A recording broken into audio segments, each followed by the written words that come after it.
Assalamualaikum warahmatullahi wabarakatuh.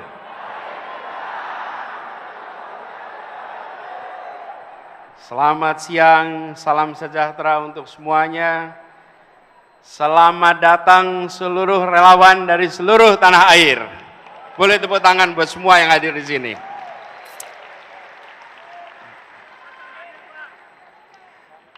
Yang saya hormati seluruh jajaran pimpinan pengurus Amanat Indonesia, khususnya ketuanya, Bung Sahrin Hamid. Beri tepuk tangan untuk seluruh jajaran Amanat Indonesia. Yang saya hormati, hadir bersama kita, Ketua Umum Partai Demokrat, Mas AHY. Beri tepuk tangan untuk Mas AHY.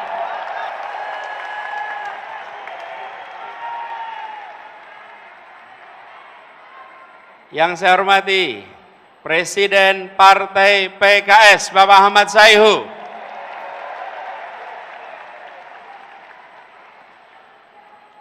Dan juga Wakil Ketua Umum Partai Nasdem, Bapak Ahmad Ali.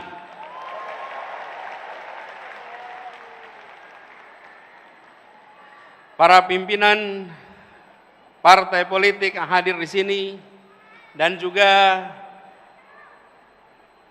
para simpul-simpul relawan, hadirin sekalian, termasuk hadir bersama kita, sebenarnya ada duduk di belakang sana, Ibunda tercinta, Ibu Aliyah Rashid Baswedan.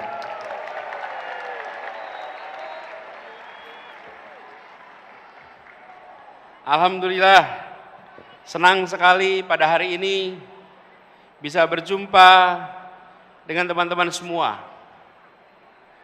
Hadir di tempat ini di ruang lapangan tenis indoor, nampaknya jumlah yang hadir lebih banyak daripada yang diduga. Barangkali berikutnya kita bisa pakai Jakarta International Stadium.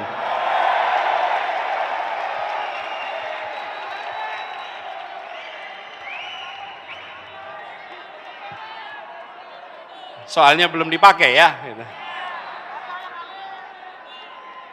Ini relawan yang hadir, saya lihat dari banyak tempat.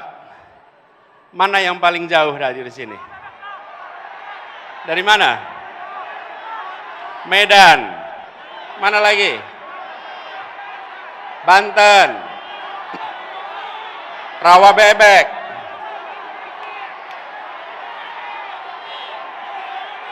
Sukabumi, Kalimantan, Ambon,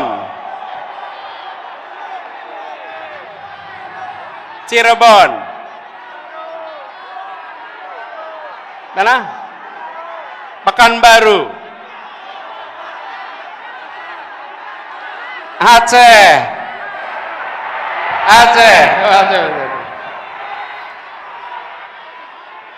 Alhamdulillah, kita berkumpul dari berbagai tempat. Karena itu izinkan kepada semua, saya memulai dengan menyampaikan ucapan selamat Idul Fitri mumpung kita masih di bulan Syawal. Minal aidin wal faizin, taqabbalallahu minna wa minkum. Mohon maaf lahir dan batin. Insya Allah amal ibadah kita di bulan puasa kemarin diterima oleh Allah dan kita berhasil mencapai derajat muttaqin. Dan semoga semangat yang kita dapatkan selama kita menjalankan ibadah di bulan suci Ramadan akan menjadi modal bagi perjuangan kita di bulan-bulan ke depan. Saudara-saudara sekalian, Bapak Ibu yang saya hormati, kita berada di tahun 2023. Bila kita tengok kembali perjalanan bangsa ini, bukan perjalanan yang singkat, yang kecil, tapi perjalanan yang panjang dan besar. Saya ingin dalam kesempatan ini menengok ke depan dengan melihat perkembangan sejak awal bangsa ini terbentuk. Indonesia adalah masyarakat di Nusantara yang pada tahun 1928, lokasinya di Jakarta, memutuskan untuk menjadi satu bangsa, memutuskan untuk menjadi satu tanah air dan satu bahasa persatuan. Sebuah keputusan besar untuk menjadi Indonesia di 1928. Itulah satu yang pertama. Menjadi satu bangsa dengan satu bahasa persatuan. Lalu kemudian kita berjalan, 17 tahun kemudian, kita mendapatkan satu yang kedua, yaitu satu negara. Kita merdeka menjadi sebuah negara Republik Indonesia. Ini adalah satu yang kedua. Dan pada saat Republik ini berdiri, para pendiri Republik bukan hanya menyusun cita-cita. Semua rakyat berjuang untuk apa? Menghadirkan yang disebut dengan janji kemerdekaan. Janji kemerdekaan. Itu tahun 1945. Ini satu yang kedua. Satu yang ketiga. Di tahun 50 kita kembali menegaskan bahwa Indonesia bukan kumpulan negara kecil-kecil, tapi kita adalah sebuah negara kesatuan Republik Indonesia. Ada yang disebut dengan istilah mosi integrasi, menjadi satu. Ini satu yang ketiga, menjadi satu negara kesatuan. Tetapi pada saat itu, kepulauan ini masih terpisah-pisah satu sama lain. Kita belum menjadi satu kesatuan wilayah. Yang ada adalah antar pulau, ada lautan, dan lautan itu bukan bagian dari Indonesia. Karena itu kemudian tahun 57 ada yang disebut sebagai Deklarasi Juanda, yang menyatakan bahwa seluruh wilayah air di dalam bagian dari negara Indonesia dijadikan sebagai satu teritori. Tahun 57. Tapi perjuangannya tidak sebentar. Dunia tidak mau langsung mengakui. Pada saat itu dunia bersikukuh bahwa Laut Jawa wilayah internasional, Selat Sunda wilayah internasional, Selat Sulawesi wilayah internasional, dan kita anak-anak bangsa berjuang memastikan bahwa ini satu teritori, dan akhirnya di 1982 kita resmi diakui dunia sebagai satu teritori Indonesia. Inilah satu yang keempat, menjadi satu bangsa, menjadi satu negara, satu kesatuan, dan satu wilayah. Satu wilayah. Inilah kondisi kita hari ini. Tetapi hari ini kita juga harus menengok ke depan.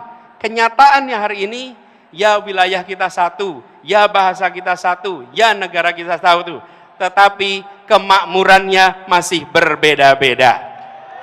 Betul? Karena itu ke depan kita berbicara tentang melaksanakan janji kemerdekaan. Janji kemerdekaan ini ada kalimat terakhir dalam pembukaan Undang-Undang Dasar 45, yaitu menghadirkan keadilan sosial bagi seluruh rakyat Indonesia. Inilah yang kita akan arah ke depan. Satu perekonomian, satu kesemakmuran. Bukan kemakmuran tinggi di satu kota dan rendah di wilayah lain. Bukan kemakmuran tinggi di satu pulau dan lemah di tempat lain. Kita ingin ketimpangan-ketimpangan seperti ini dibereskan untuk semuanya. Apa itu satu kesemakmuran? Satu kemakmuran, satu kesemakmuran. Izinkan saya cerita pengalaman kami di Jakarta. Bapak Ibu sekalian yang tinggal di Jakarta, Jakarta ini terdiri dari berapa kabupaten kota? 6. 5 di daratan, 1 di kepulauan. Saya beri contoh, ada satu pulau yang kalau di peta hanya nampak seperti titik. Di situ disebut sebagai sang penjaga utara. Pulau ini selama sejak kemerdekaan hingga akhir-akhir ini adalah pulau yang jauh di depan dari daratan Jakarta. Lokasi pulaunya lebih dekat ke Sumatera daripada ke dermaga Sunda Kelapa. Lebih dekat ke Sumatera, tapi dia bagian dari Jakarta. Dan di pulau ini puluhan tahun tanpa listrik, puluhan tahun kesulitan air bersih, puluhan tahun hanya sesekali kapal melintas, namanya Pulau Sebira. Bila kita menyaksikan Jakarta hanya sebagai urusan daratan, maka tempat ini akan terus-menerus dibiarkan. Pendekatan kita adalah Jakarta harus satu kesemakmuran. Apa yang terjadi? Dibangun pulau itu, dikirimkan pesan kepada semua, 11 pulau yang berada di luar daratan Jakarta, mereka sekarang kini semua menikmati listrik lengkap, air bersih lengkap, akses kesehatan lengkap, akses pendidikan lengkap. Ini adalah komitmen kita bahwa berada dalam sebuah wilayah yang sama, teritori yang sama, kita harus bisa satu kesemakmuran. Dan ketika ini diterapkan, prinsip kita adalah begini. Lokasi pulau itu memang jauh dari Monas, tapi dia adalah bagian dari Jakarta. Anda semua yang hadir di sini, yang dari Aceh, hitungan kilometernya dari Jakarta memang jauh, tapi Anda 0 kilometer dari Ibu Pertiwi. Dari Papua, hitungan kilometer dari Monas memang panjang, tapi Anda 0 kilometer dari Ibu Pertiwi. Dari manapun Anda berada di tempat ini, hitungan kilometernya panjang, tapi sesungguhnya Anda 0 kilometer dari Ibu Pertiwi. Inilah yang harus dikembalikan. Inilah yang harus menjadi pegangan kita, bahwa republik ini tidak didirikan dengan perhitungan ongkos, untung dan rugi. Republik ini didirikan dengan janji untuk seluruh tumpah darah Indonesia. Jadi kita berbicara tentang Indonesia ke depan, berbicara tentang Indonesia yang satu kesemakmuran, bukan Indonesia yang terpisahkan karena jejak kesejahteraan yang berbeda-beda. Prinsip yang kita dorong adalah pertumbuhan yang berkualitas, bukan semata-mata pertumbuhan yang angkanya tinggi. Pertumbuhan yang angkanya tinggi tapi tidak berkualitas tidak dirasakan oleh rakyat kebanyakan. Apa itu pertumbuhan yang berkualitas? Pertumbuhan yang berkualitas adalah pertumbuhan ekonomi yang tumbuhnya dirasakan oleh semua, yang pemerataan beriring bersama dengan pertumbuhan. Ada pertumbuhan yang begitu tinggi, tetapi rakyatnya tidak merasakan. Kenapa? Karena hanya ada 1-2 sektor yang tumbuh utama, yang lain hanya menonton dari rumahnya masing-masing. Inilah yang kita ingin jangkau semuanya. Kemudian kita tahu negeri ini punya begitu banyak peluang. Dan pemerintah harus memastikan bahwa sumber daya yang diberikan oleh pemerintah untuk rakyatnya adalah sumber daya yang tepat. Kita menghadapi tantangan lingkungan hidup. Itu menjadi kenyataan bagi kita. Solusi menghadapi masalah lingkungan hidup, apalagi soal polusi udara, bukanlah terletak di dalam subsidi untuk mobil listrik. Yang pemilik mobil listriknya adalah mereka-mereka yang tidak membutuhkan subsidi. Betul? Kalau kita hitung, apalagi ini contoh, ketika sampai pada mobil listrik, emisi karbon mobil listrik per kapita per kilometer sesungguhnya lebih tinggi daripada emisi karbon bis berbahan bakar minyak. Emisi per kilometer per kapita untuk mobil listrik dibandingkan dengan bis berbasis BBM. Kenapa itu bisa terjadi? Karena bis memuat orang banyak, sementara mobil memuat orang sedikit. Ditambah lagi pengalaman kami di Jakarta, ketika kendaraan pribadi berbasis listrik, dia tidak akan menggantikan mobil yang ada di garasinya. Dia akan menambah mobil di jalanan, menambah kemacetan di jalanan. Jadi, yang didorong ke depan adalah demokratisasi sumber daya. Bahwa kita mengarahkan agar sumber daya yang dimiliki negara diberikan melalui sektor-sektor yang memberikan manfaat nyata bagi masyarakat banyak.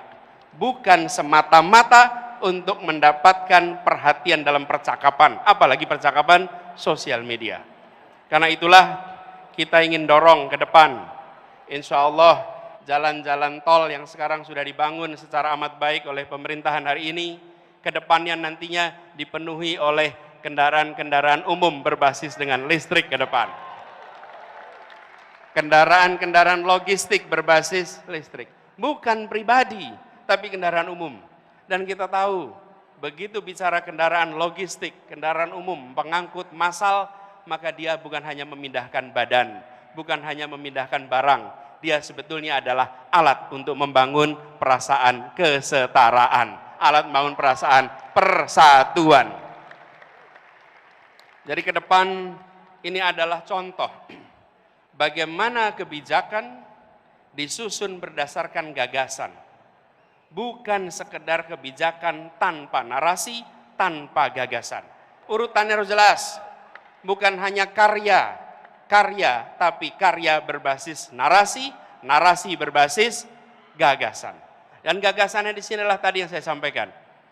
Kesemakmuran, kesetaraan, keadilan, dan begitu ada pembagian sumber daya, maka pembagian sumber daya ini adalah memasukkan unsur-unsur gagasan itu.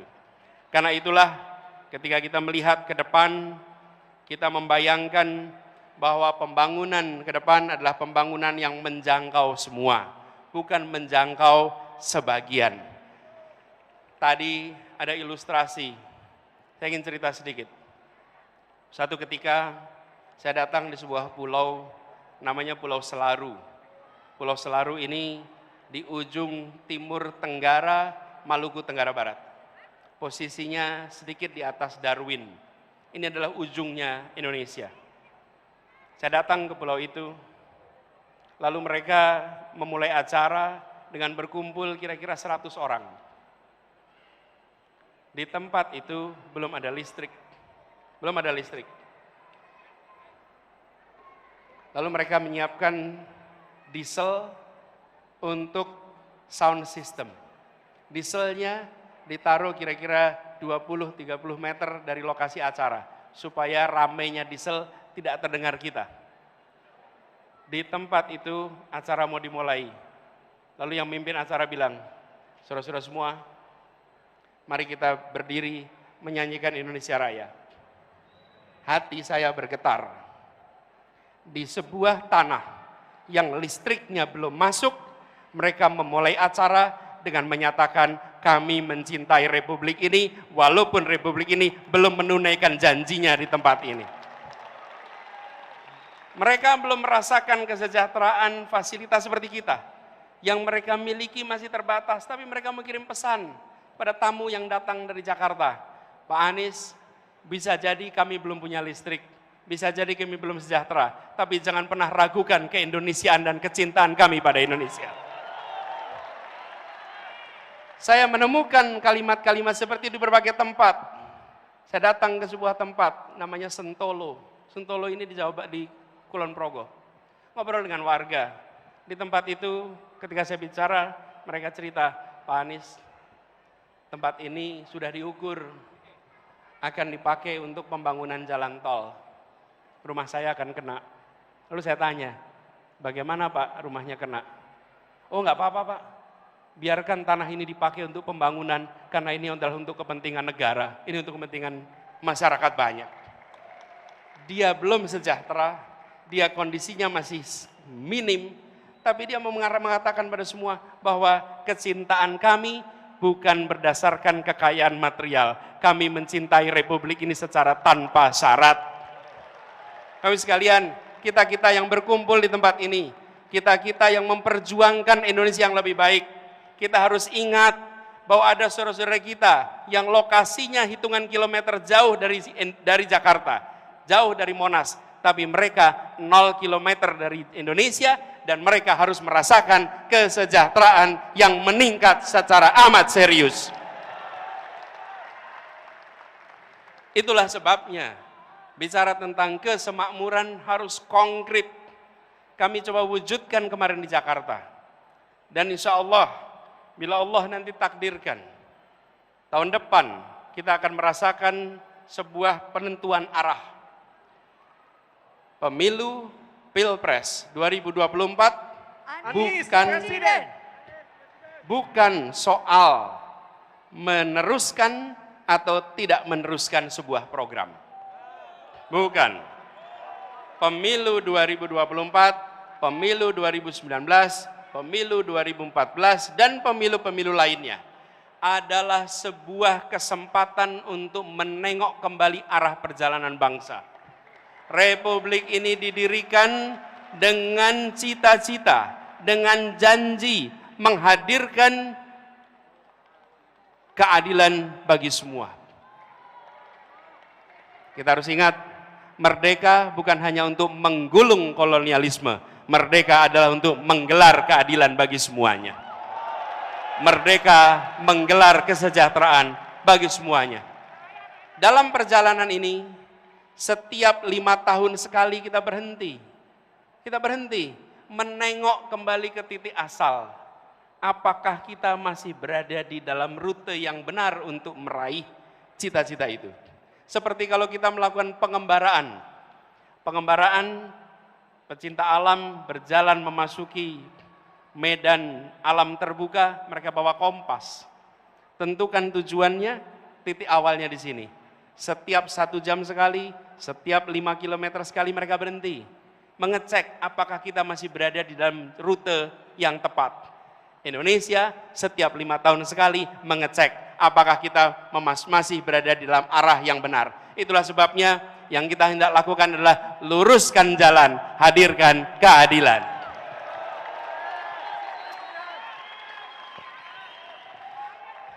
Teman-teman semua, para relawan dan semua simpatisan pendukung yang saya hormati. Saya berkali-kali mengatakan bahwa relawan itu adalah pribadi-pribadi mulia. Relawan tidak dibayar bukan karena tak bernilai, tapi karena tak ternilai harganya.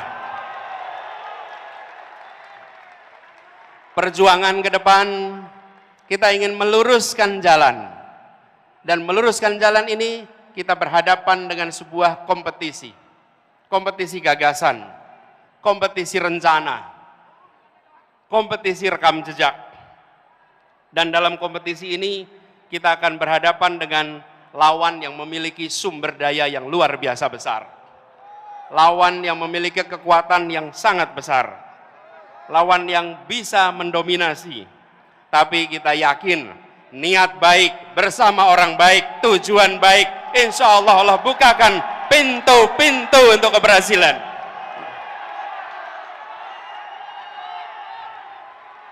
Kita tidak pernah gentar dengan ukuran material. Kita akan tunjukkan kekuatan spiritual yang kita miliki untuk meraih yang dijanjikan Republik ini.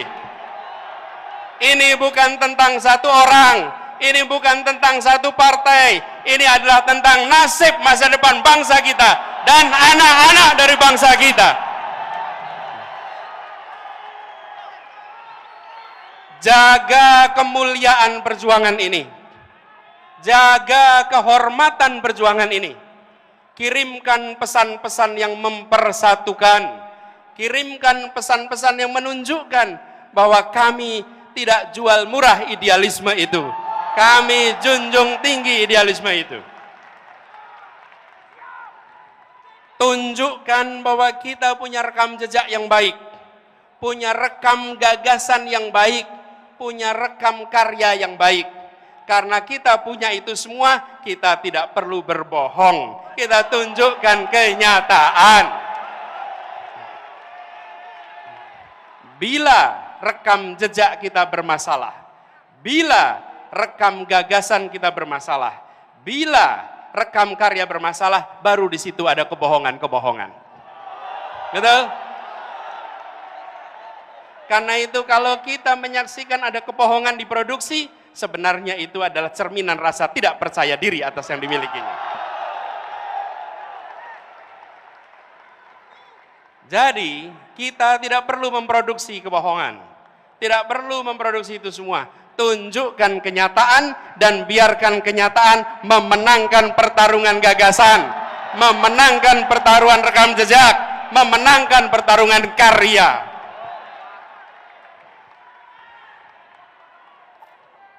Dan kita ingatkan kepada semua bahwa bisa jadi ada lawan, tapi tidak ada musuh. Kita tunjukkan kepada semua bahwa kita saudara sebangsa. Ya, kita berlawanan gagasan. Ya, kita berlawanan rekam jejak. Tapi kita bukan musuh. Musuh saling menghabisi, lawan saling menguatkan. Lawan debat adalah teman berpikir. Lawan badminton adalah teman olahraga. Lawan voli adalah teman olahraga. Lawan di dalam proses pilpres, lawan di dalam pemilu, mereka adalah teman dalam demokrasi. Dan kita kirimkan pesan kepada semua, ini demokrasi modern. Ini bukan pengaturan negara dengan cara-cara yang non-modern. Di dalam demokrasi modern, saya ingatkan beberapa hari yang lalu, bahwa di dalam proses ini semua tidak ada kekuasaan yang berpindah, tidak ada kekuasaan yang hilang. Kekuasaan itu tetap dan terus berada di tangan rakyat Indonesia.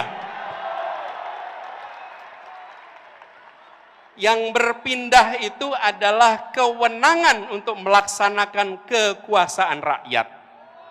Dan tiap 5 tahun sekali, rakyat yang memegang kekuasaan menitipkan kewenangan itu secara bergantian. Inilah negara modern, inilah negara demokrasi modern. Karena itu, bila ada yang berpandangan khawatir kehilangan kekuasaan, maka sesungguhnya dia tidak paham prinsip-prinsip dasar demokrasi.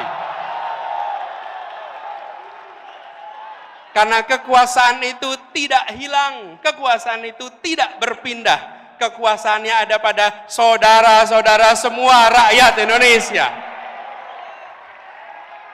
Kami mengajukan diri, kami mengajukan dengan menyatakan, ini gagasan kami, ini rekam jejak kami, ini karya kami, dan biarkan rakyat tanpa dipengaruhi, tanpa ada tangan negara yang terlibat, negara netral, negara mengambil sikap di atas semuanya, dan percayakan rakyat bahwa rakyat akan menitipkan kewenangan itu pada mereka-mereka yang memiliki rekam jejak yang benar, rekam karya yang benar, dan rekam gagasan yang baik.